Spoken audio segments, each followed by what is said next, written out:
के साथ साथ 40 ई बसेस फिर से एक बार 2 दिन पहले हमने 50 बसेस जनता को दिल्ली को समर्पित की। आज फिर से 40 बसों को तैयार करवा करके दिल्ली को हम सौंप रहे हैं। लगातार अपने इस 8 महीने के कार्यकाल में दिल्ली सरकार ने लगभग 1400 बसें दिल्ली की सड़कों पे इलेक्ट्रिक व्हीकल शुरू किए हैं, जबकि पिछली सरकार 11 साल में मात्र 2000 बसों को लेके आ पाई। दिल्ली में जिस तरीके से प्रदूषण की समस्या रोजाना बढ़ रही थी, पिछली सरकारों ने कभी न कूड़े के पहाड़ों पे काम किया, न टूटी सड़कों को बनाया, न गड्ढे, डस्ट मिटिगेशन इत्यादि विषयों पे काम किया। यहां तक कि जब देश के प्रधानमंत्री आदरणीय नरेंद्र मोदी जी ने मां के नाम पेड़ लगाने का आह्वान किया, तो दिल्ली सरकार में बैठे लोगों ने उस आह्वान में कभी जुड़ने का काम किया ही नहीं। एक पेड़ दिल्ली में उन्होंने लगाया नहीं, जिसका खामियाजा आज जनता भुगतती है जब पॉल्यूशन की बातें अखबारों में छपती हैं। पर जब से आपका आशीर्वाद पा करके दिल्ली में भाजपा की सरकार काम कर रही है, रोजाना नए विकास कार्य, रोजाना दिल्ली की समस्याओं के समाधान के लिए सरकार 24/7 काम कर रही है। कब आपने पिछली सरकारों में मुख्यमंत्री को सड़कों पे देखा? कब आपने पिछली सरकारों में मंत्रियों को सफाई अभियान से लेकर के अन्य कार्यों के लिए लोगों के बीच में पहुंचावा पाया?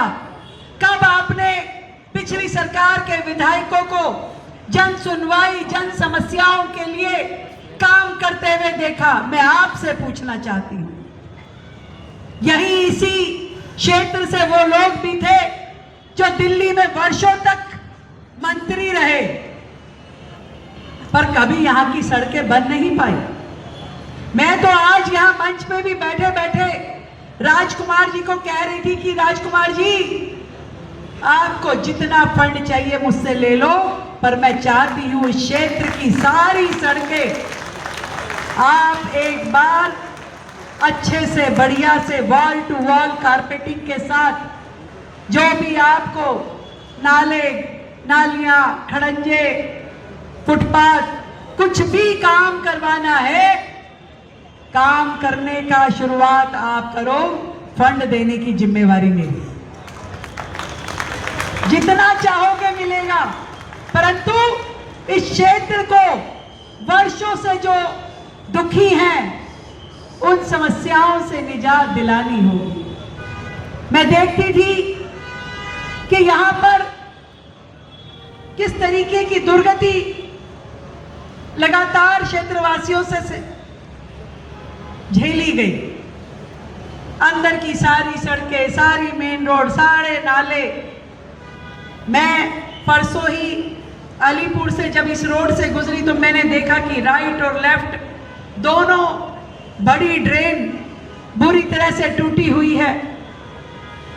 जो मेट्रो आ रही है उसके नीचे का पूरा एरिया सेंटर वाइज खराब है। ये मैं इसलिए रिपीट कर रही हूँ कि यहाँ पे हमारे पीडब्ल्यूडी के अधिकारी भी बैठे हैं, डीएमआरसी के भी अधिकारी हैं। आप सबको मैं बता रही हूँ, ये जो काम मैं बोल रही हूँ, इन सभी कामों पे आप प्रोजेक्ट रिपोर्ट बना करके मुझे लाएंगे और इन कामों को हमने इसी साल के अंदर इसकी प्रक्रियाओं को शुरू करना है। ये आजादपुर का चौक जो वर्षों से टूटा पड़ा था, बुरा हाल था, इसको ठीक करना है। ये जितना एरिया है इसे साफ सुथरा करके यहाँ की जनता को एक सुकून की सांस देनी है। बधाई देती हूँ परिवहन मंत्री जी को, जो लगातार कोई ऐसा हफ्ता नहीं जाता होगा जब हमारा दिल्ली परिवहन विभाग का जनता के हित में किसी ना किसी योजना का उद्घाटन ना हो रहा हो। हर हफ्ते कभी हम बस दे रहे हैं, कभी टर्मिनल शुरू हो रहा है, कभी ऑटोमेटेड सर्विस स्टेशन की शुरुआत हो रही है, कभी पिंक कार्ड पे काम चल रहा है। हर तरीके से दिल्ली की जनता को अपनी परिवहन व्यवस्था से सुविधाएं दी जाए, उसका प्रयास हो रहा है। वर्षों से जो इंटरस्टेट बसेस थी बंद पड़ी थी, इस सरकार ने आने के बाद वर्षों से बंद पड़ी हुई उन सुविधाओं को एक एक करके शुरू करना शुरू किया है। दिल्ली से सोनीपत की सर्विस शुरू हुई, दिल्ली से बागपत की सर्विस शुरू हो चुकी है और इसी तरीके से दिल्ली एनसीआर के बाकी स्थानों को भी दिल्ली की इन इलेक्ट्रिक बसों से जोड़ा जाएगा, जो ना केवल दिल्ली का प्रदूषण कम करेंगी बल्कि ट्रांसपोर्टेशन के लिए एक बहुत ही सुंदर व्यवस्थाएं खड़ी करेंगी। कुछ आनंद आ रहा है, नहीं आ रहा है? दिल्ली में कुछ बदलाव दिख रहा है, नहीं दिख रहा है? दिख रहा है और दिखना शुरू होगा।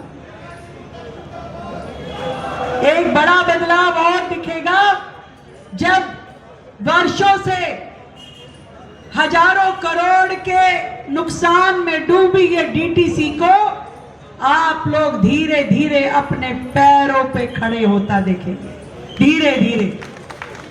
पिछली सरकारों ने तो डीटीसी को डुबाने में कोई कसर नहीं छोड़ी थी भाइयों। जैसे घर का दुश्मन होता है, डीटीसी का शेयर जो कि डीटीसी की 100 करोड़ की वैल्यू थी, मात्र 10 करोड़ में डीटीसी का 50% शेयर किसी विदेशी कंपनी को बेच दिया गया। 50% शेयर मात्र 10 करोड़ रुपए में। कौन ने वो लोग? उसके बाद वही शेयर मात्र 1 रुपए में आगे बेच दिया गया। मुझे नहीं पता कि ये क्या घालमेल है जिसको हमने सीएजी रिपोर्ट में निकाला कि सरकार, पिछली सरकार ये जवाब दे, पिछली सरकार के मुखिया ये जवाब दे कि करोड़ों की वैल्यू रखने वाली इस डीटीसी की का आकलन कैसे मात्र 10 करोड़ रुपए में हो गया। कहां गया सारा कैपिटल का फंड? कैसे धीरे धीरे हमारे डीटीसी के ड्राइवर्स को बेरोजगार कर दिया गया, कैसे उनको तकलीफों का सामना करना पड़ा। सारे डिपो जर्जर हो गए, बसें खत्म हो गई, टूटी फूटी हो गई। क्या किया पिछली सरकार ने? मैं आज इस मंच के माध्यम से आप सबके बीच में पूछना चाहती हूं, क्या किया? आज बड़े बरसाती मेंढक के जैसे उछल उछल के लोग बाहर आते हैं, इस 8 महीने की सरकार से जवाब मांगते हैं। आप पॉल्यूशन पे क्या कर रहे हैं जी? आप यमुना सफाई पे क्या कर रहे हैं? कूड़े के पहाड़ पे क्या कर रहे हैं? बसों पे क्या कर रहे हैं? हॉस्पिटल पे। मतलब कितनी मजेदार बात है, 7 हॉस्पिटल जो कोविड के समय में आम आदमी पार्टी ने आनंद फानंद में आईसीयू हॉस्पिटल के नाम पे, जिसमें से एक शालीमार बाग में भी शुरू किया गया, शुरू ही हुआ, पूरा कुछ नहीं हुआ। 2000 करोड़ रुपए की लागत लगा दी गई, 4 साल से काम बंद पड़ा है। कोई जवाब देगा? आज उन्हीं के चंपू वहां जाते हैं और जाकर के वीडियो बनाते, देखिए सरकार क्या कर रही है, पीपीपी पे देना चाह रही है। तो भैया सरकार के खजाने तुमने खाली किया। आज यदि समाज के साथ मिल करके किसी हॉस्पिटल का रिवाइवल करें तो तुम्हारे पेट में क्यों दर्द हो रहा है? तुमने कैसे इस डीटीसी के शेयर को बेचा था, जरा बताए तो सही, इसका जवाब तो दीजिए। मैं आपको विश्वास दिलाना चाहती हूं, दिल्ली परिवहन निगम के हमारे सभी भाइयों को एक एक करके सारी समस्याओं का समाधान होगा और आपके अधिकार आपको वापस मिलेंगे।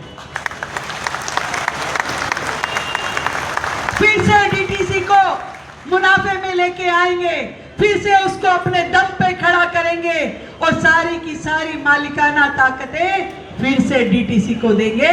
मैं ये आपको विश्वास दिलाती हूं। आज के इस उद्घाटन पे सही कहा राजकुमार जी ने कि ये तो डीटीसी का एयरपोर्ट है। इतना बेहतरीन तरीके से जिसे बनाया गया है, आज की आधुनिक सभी सुविधाओं को यहाँ रखा गया है, हर चीज का उपयोग किया गया है। छतों पे सोलर सिस्टम, बायोगैस प्लांट के साथ में, और जनरेटर भी पूरी तरीके से यहाँ पर ग्रीन एनर्जी के साथ में जोड़ा गया है। यहाँ पे यात्रियों के बैठने की जगह, उनके लिए सुविधा रूम, बस पास काउंटर, हर एक सुविधा जो यात्रियों के लिए होनी चाहिए, जो शायद विदेशों के बस डिपोज पे होती है, ऐसा ही आज के मानकों पे बना हुआ ये बेहतरीन बस टर्मिनल जनता को सौंपते हुए मुझे बेहद ही खुशी का अनुभव हो रहा है। शानदार काम ये हुआ है और इसी तरीके के बाकी डिपोज को भी डेवलप करना हमारी जिम्मेदारी है और उसे हम करेंगे। यहाँ तक कि सारे ISBTs को भी नए प्रकार से बना करके उसकी 100% उपयोगिताओं को कर पाना, ये हमारा टारगेट है। आप सबको मेरी ओर से बधाई। आज 40 बसें और जो जनता को दी जा रही है, जो पूरी तरीके से इलेक्ट्रिक है, जिसमें AC की सुविधा है, जिसमें कैमरा है, पैनिक बटन है, लो फ्लोर बसेस है, वो जो जनता के लिए बेहद ही सुविधाजनक है। मैं यही कहना चाहती हूँ कि सार्वजनिक परिवहन जब बेहतरीन हो जाएगा तो लोगों को अपना व्हीकल उठा के जाने की जरूरत नहीं पड़ेगी। और इस पूरे सिस्टम को उपयोग करते हुए, परिवहन व्यवस्थाओं को उपयोग करते हुए, हम सब मिल करके दिल्ली के पॉल्यूशन को भी कम कर पाएंगे और ट्रैफिक की जो दिक्कतें हैं उसको भी हम समाधान दे पाएंगे। तो हम सब मिल करके आज इस विकास की अगली कड़ी को के हम साक्षी बने हैं। आप सबको मेरी ओर से ढेर सारी बधाई, शुभकामनाएं, बहुत बहुत आप सबको प्रणाम।